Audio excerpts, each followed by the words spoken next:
Today on Exploring Nevada, we'll visit several important places in the state where the residents, past and present, have taken on the business of building history. Current-day occupants do have one advantage over their historic counterparts. They've got the support of the Nevada Commission for Cultural Affairs behind them as they breathe fresh life into their historic treasures. Nevada is very fortunate to have the Commission for Cultural Affairs and the $2 million a year that it distributes annually to rehabilitate historic buildings to be used as cultural centers. It's really an outstanding project. Almost no other state has anything like it. And we've been able to transform over 60 buildings into remarkable assets scattered all over the Nevada map. Our first stop is Genioa, tucked up against the Sierra Nevada in Carson Valley, about an hour south of Reno. Genioa has the oldest standing courthouse in all of Nevada. Built in 1865, this remarkable Civil War era structure is a cultural center and a wonderful museum dedicated to one of the oldest settlements in the state. And my guest is Billy Reitmeyer. You are a docent, a trustee, and you're someone who has put in many, many hours here. Right. You also have long ties to the area. Well, I'm very proud to be a fourth generation Genoan. My grandparents came in 1858, and so I'm fourth generation right now. My son's fifth. Well, what is so special about this particular building? Well, first of all, it is the first courthouse built in the state of Nevada, and it's the only one still standing that was built about that same time frame. There were a couple of others built a little bit later, and this goes back, of course, to 1865, when it was finished and opened for county business. So if walls could talk and we could hear, there might be some pretty interesting things that were tried here. Very interesting cases have been tried upstairs. Mostly, I would say, probably water litigations over the Carson River, which is just a little east of us. And the tributaries would depend on who irrigated at what time, how much water they used, and how much water could be taken out upstream, this sort of thing. And it really developed into quite a big deal because you couldn't live without water. Water's like gold.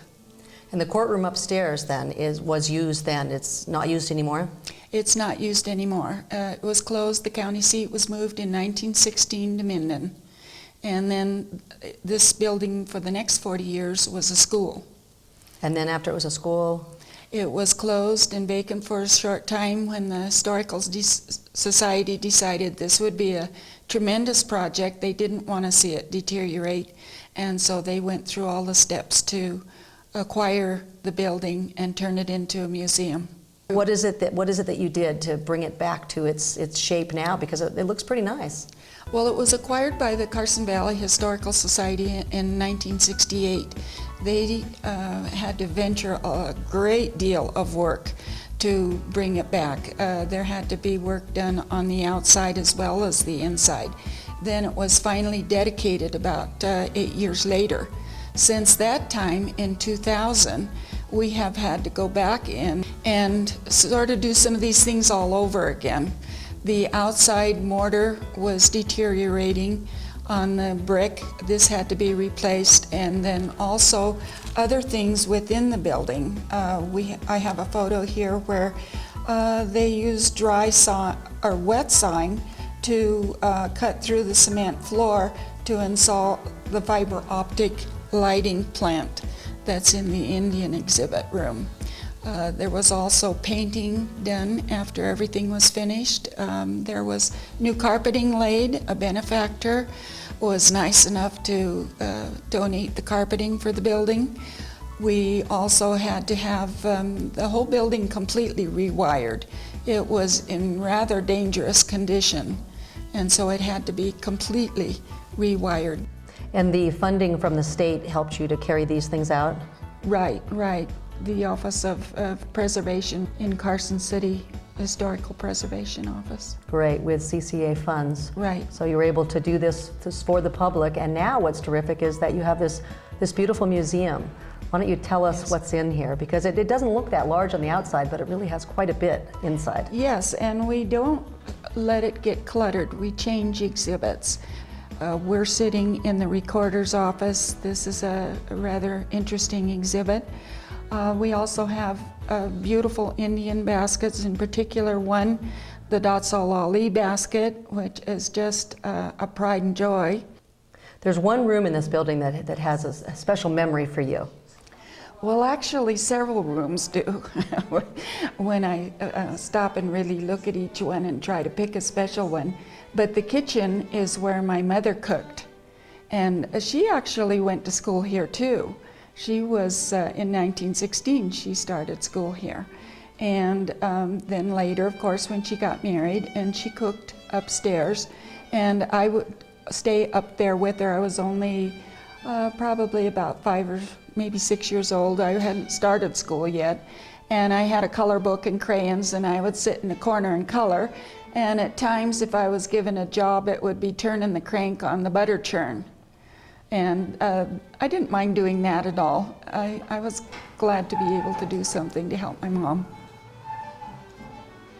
We have upstairs the Snowshoe Thompson exhibit, and the parlor room. There's the kitchen. And let's stop for a minute on the Snowshoe Thompson exhibit. There's a wonderful cradle in there that you tell us is made out of a sluice box. Yes, Snowshoe made this beautiful cradle for his son Arthur when he was born. And of course you couldn't go down to the store and buy this sort of thing, so you made it with whatever you had in hand. And he used a minor sluice box to design the cradle, and it has little rockers on the bottom, and nice little cradle. Right, we're very proud of it. Another really interesting thing, I think, is the jail.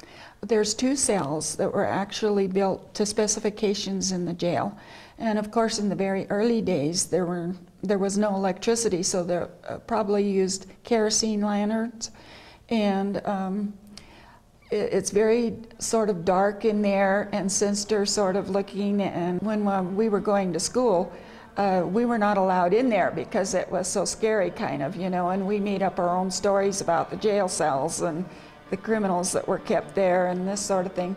But the exercise room is outside the cells, and the people who were arrested could exercise there. Sometimes if the case wasn't too bad, they could go outside and pick up rocks in the street or do something like that, but it was a scary place. We have the school room. This is a rather interesting exhibit. So it's a pretty interesting museum to come to. This museum is open. What are your hours here? Our hours are from 10 o'clock in the morning until 4:30 in the afternoon every day, including Saturday and Sunday through the summer. We open the first weekend of May and close about the middle of October. People can come here to visit the museum. They also, if they are local, can be involved. What are different ways that people can be involved with this museum? Well, we're always looking for docents, for volunteers, even people to do yard work. Whatever their thoughts might be, something that they specialize in, we can always use them. Terrific. Congratulations on a wonderful job here. It's a great museum, and thank you. Thank you. Coming up next, we'll head to southern Nevada on an unlikely rainy day to see how the fastest growing city in the state is preserving its historic center.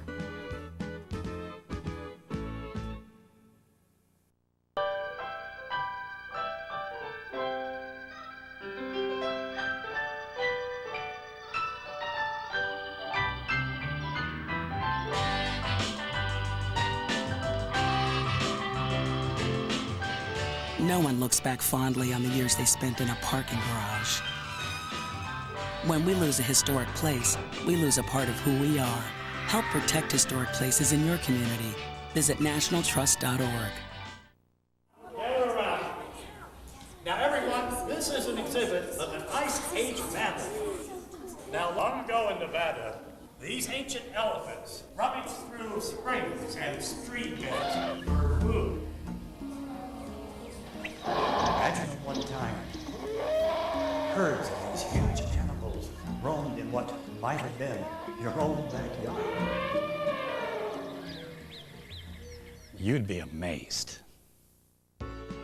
Mesquite is a booming southern Nevada town experiencing remarkable growth, but there's an historic Mesquite as well. And tucked in the center of town is a significant historic resource. Fortunately, the people of Mesquite have decided to take on the rehabilitation of several historic buildings, turning this area into a cultural center which reflects the history of this part of southern Nevada. We're here in Mesquite, Nevada, one of the oldest communities in southern Nevada. It was actually built here on the Old Spanish Trail next to the Virgin River. And right behind me is the old rock house, built in 1880 by some of the first settlers in the community. That first group of settlers, though, didn't stay here long. They built this and a couple of other structures before flooding washed them out. Or, excuse me, before some floods washed out the irrigation canals that they had built. A few years later, the Dudley Levitt family moved here. Dudley's first wife, Mary, lived in this house. He had 5 wives and 51 children. And there's Dudley and his 5 wives right along there together. Okay. That's him right there, isn't it? With the white hair and the beard. White hair and the beard. This was taken around 1896 or 97. That's Mary next to him, is that right? And Yes. she's the wife that lived in the rock house. Yes, they lived in the rock house when the first wife lived in that rock house. The Yeah. second wife lived in a house across the street. Do you know any idea which one was the second wife? The one that's on his On the left other shoulder. side? Oh, okay. That would have the been other 3 Thirza? wives, Thirza was the 3rd wife. Oh, okay. The other 3 wives lived in boarded up tents. Okay. And are those all the wives together, Nora, there? Yes, those are all the 5 wives together. There's 2 of them on this side and 3 on the other side. And how many kids in all? 51 altogether, but 11 of them died in infancy, so there were 40. The 40th one was born in Mesquite. All the others had been born before he moved over here. Mm-hmm. But his wives lived in different homes and boarded up tents in this general vicinity.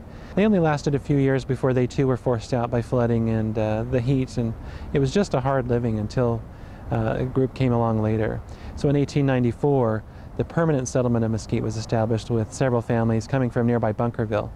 And they too used the rock house as one of the main first structures in the community and built other houses eventually and built the town of Mesquite. I'm standing here beside the rock house, which was originally built, like I said, in 1880 of rocks that were hauled in from the fields and the river bottoms, 18 inches thick. This was very important at that time. Of course, we had no electricity, no air conditioning, and heating wasn't that great either for the winter. But with 18-inch thick walls, the house stays cool in the summer and warm in the winter. The back part of the home was added on later, a bedroom and a kitchen, and on the far side a washroom and a bathroom, and eventually in about 1970 the wooden floor in the home was replaced with a cement floor. And the door here is the original entrance to the home, was facing the west. Later a door was added to the north and the porch was put on. Often in older homes, people slept on the porch in the summer just to catch a breeze and cool off. In the summer, the temperatures here in Mesquite often range from 105 to 115 degrees for a high.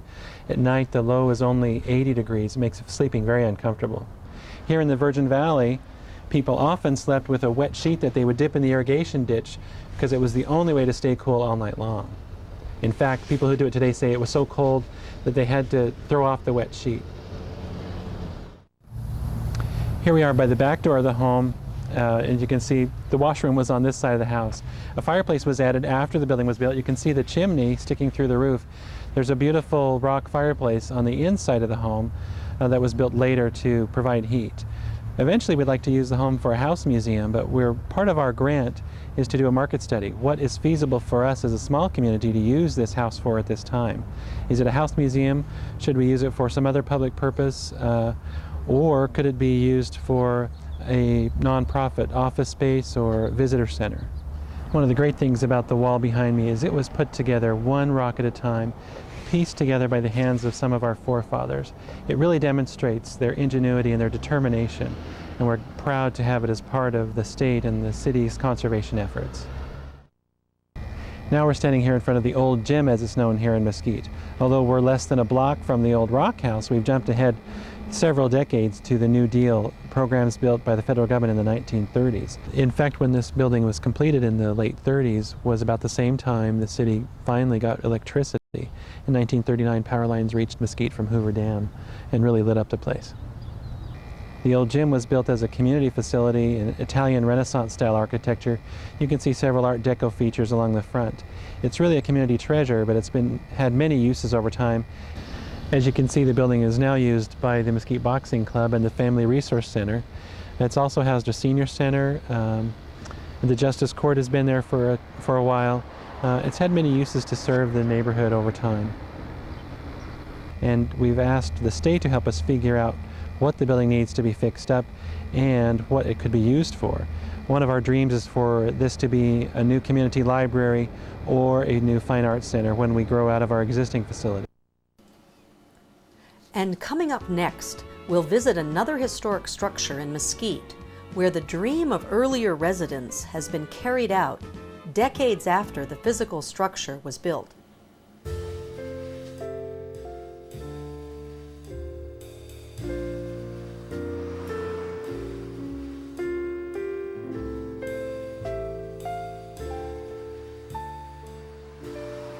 When your children ask where you got married, will you have to tell them, over there by the unleaded?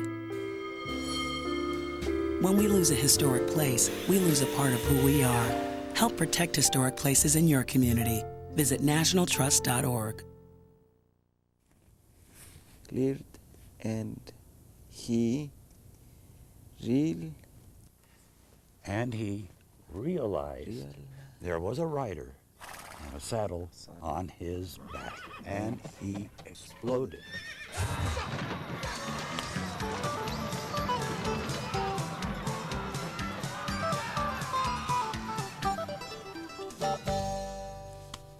Only in Nevada. Mesquite has one of those resources that proves that Southern Nevada does indeed have historic buildings. And we often think of Southern Nevada as being all new. It has some real gems. This is one of them.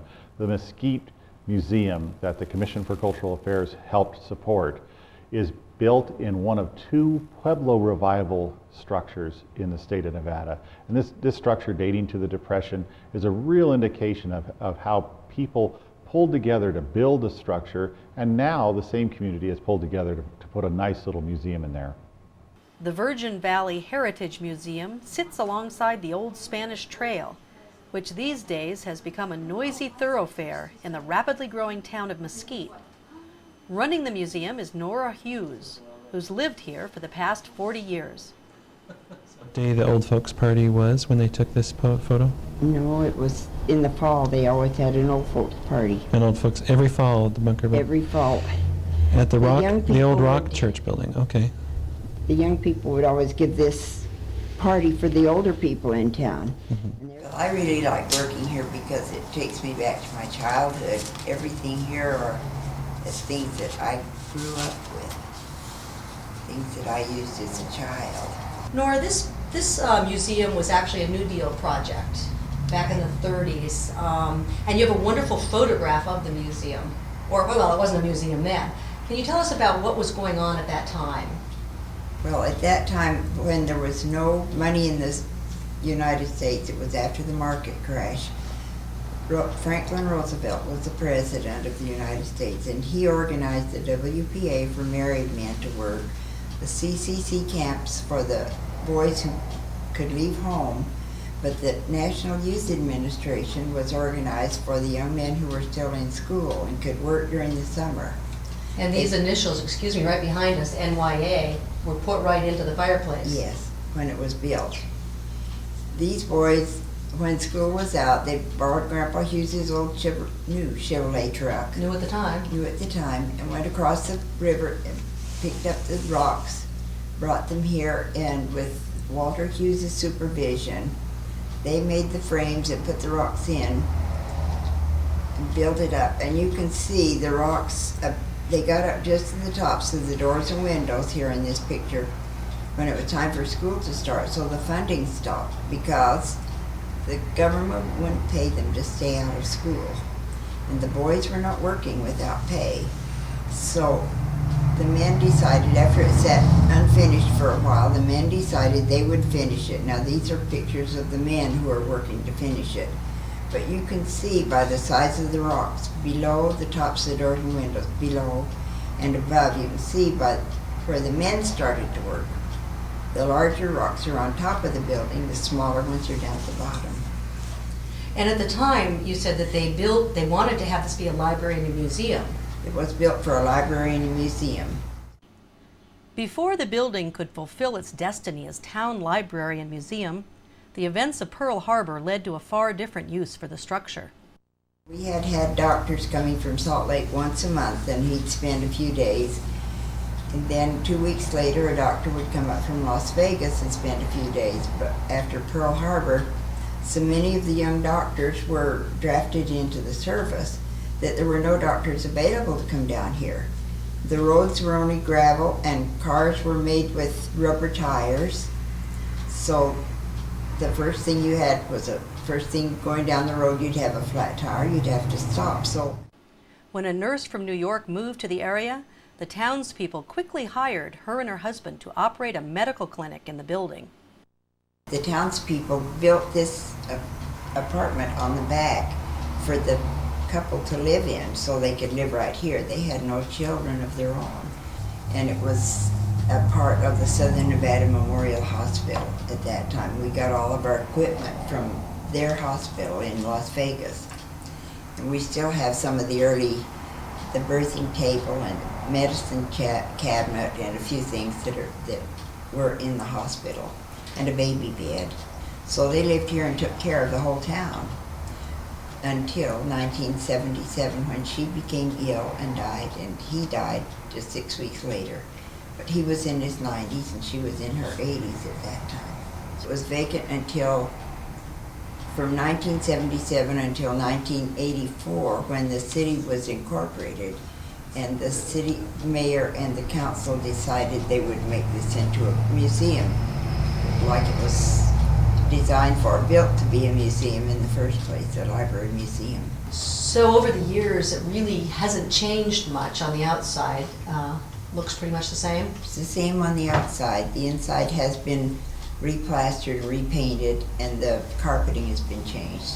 The lights have been changed, but other than that, it's the same as it was in 1940.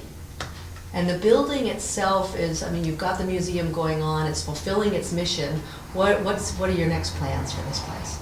Well, we have the old firehouse is right out in the back of this building. We're planning to redo the inside of that and have it part of our museum. We have a lot of things stored out there now. But terrific. Okay, well, thank you very much. This museum is great, and it's well worth stopping at when people are down here in this part of Nevada. I'd sure be happy to show everything to everybody. If you just come in, and you might find your ancestors in here.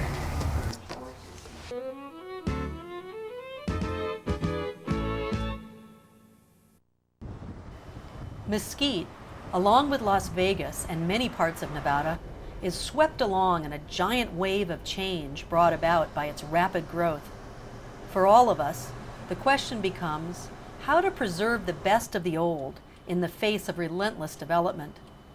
Bob Stoldahl, along with the rest of the Nevada Commission for Cultural Affairs, sees both the challenge and the impressive commitment Nevada is making to its cultural heritage. I think it gives us, it's more than just a sense of tradition. It's a sense of connecting with the past, and quite frankly, it connects with the future. You have a sense of where you have been, you have a sense of where you're going to go. It's just this continuity of life. Well, you can see every time I come to Las Vegas, it's changing. There's construction going on all the time, new casinos going up. So clearly this city is not going to stop. This area is not going to stop growing. So in the midst of all this growth and all this expansion and booming, it really continues to boom, how do you hold on to the old? How do you create a place so that people can come back and see the old?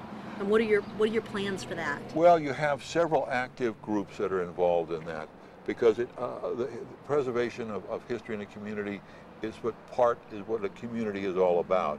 It is not just tomorrow, it is not just today, it is the foundation that we are building on. And you have the state of Nevada You have the City of Las Vegas through its Historic Preservation Commission. You have the Mayor's Centennial Commission for its birthday, 100th birthday of Las Vegas. You have several private groups, the Preservation Association of Clark County. The Junior League working on buildings. The Junior League has preserved a couple of them. They're working on another one as we speak. You have several community groups and government groups that are working together to preserve parts of Las Vegas. The challenge you pointed out, it's a boom town.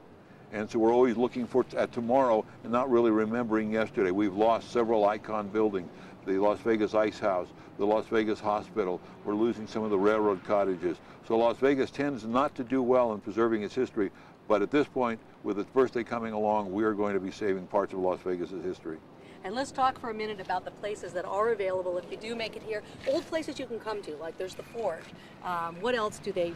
Well, you have the museum. You have the State Museum at Lorenzi Park. You have a wonderful county museum out on the Boulder Highway where they have been able to preserve maybe a dozen or so of different buildings from different eras in Las Vegas. They have preserved them out there. It's a wonderful facility. You have the Natural History Museum here next to the Las Vegas Fort.